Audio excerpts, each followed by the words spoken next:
So yun mga karakrakan, no, sa muli nandito naman tayo at may panibagong kanta naman tayong pag-aaralan.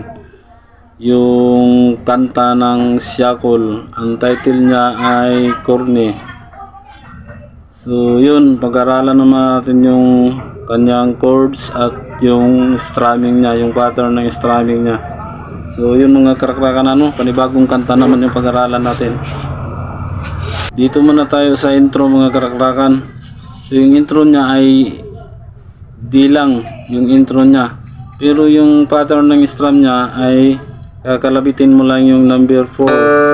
Tapos 3, 2, 1. Tapos sabay kalabit sa 4. Ganyan. So yan lang yung intro niya. Yung kung pakikinggan natin sa diretso na pagka-strum ay ganito.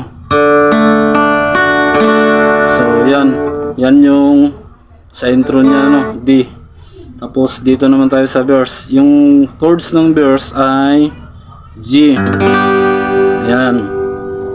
Tapos D, E minor, C, tapos G,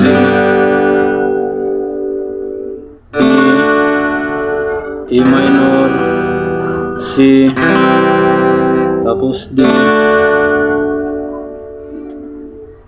E minor, tapos C, G, D, E minor, C, tapos E minor, ulit, balik sa E minor, tapos D. Dito na papasok yung strumming na yung sa intro, yung ganito.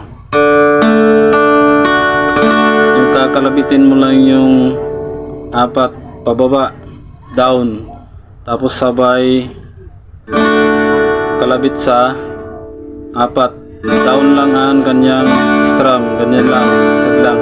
So susubukan nating kakantahin, sabay man natin titipa yung kanyang chords.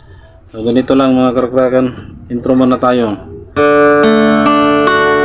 Parang katapusan ng di pag-inawa ko si drama na ang kasunod. Ito E minor, tapos si parang di,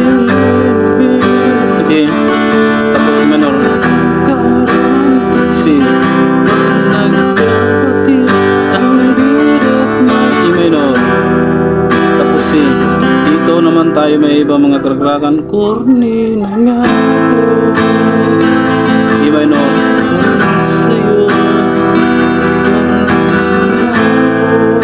Tapos dito na papasok yung sa intro, yung sa D. Tapos yung pangalawang verse niya ay ganun pa rin.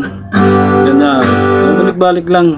G, D, E minor, C, G, D, E minor, C, D. Tapos dalawang balik siya. Sa pang last na linya na yung dalawa, dito na papasok yung E minor, yung corny na nga ako. Tapos E minor, pagdating sa'yo, corny na nga ako. Yan, ganyan. Tapos totoo. So ganun lang mga karakrakan, ano.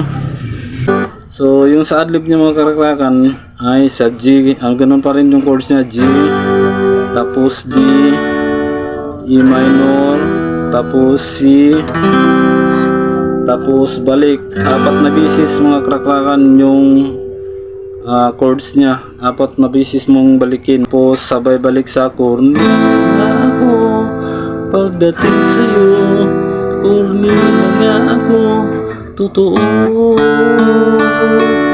So yun, ganun na mga karakrakan, ano. Napakasimpleng kanta lang. Tapos yung chords niya, mga basic lang, madali lang siyang mapag-aralan, na kagaya sa atin mga baguhan lang, ano.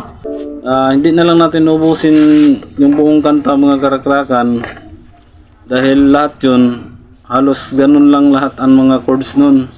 Tapos yung tono niya ganun lang din, kaya ganun lang ang chords niya. Mga simple lang, 4 na chords lang.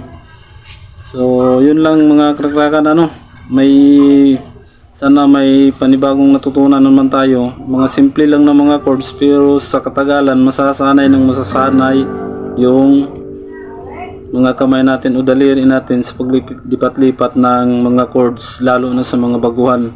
Kaya yung mga simpleng kanta at simpleng chords lang muna ang tinuturo natin ngayon. So yun lang mga kakrakan, hindi na lang natin ubusin yung buong kanta. So yun lang.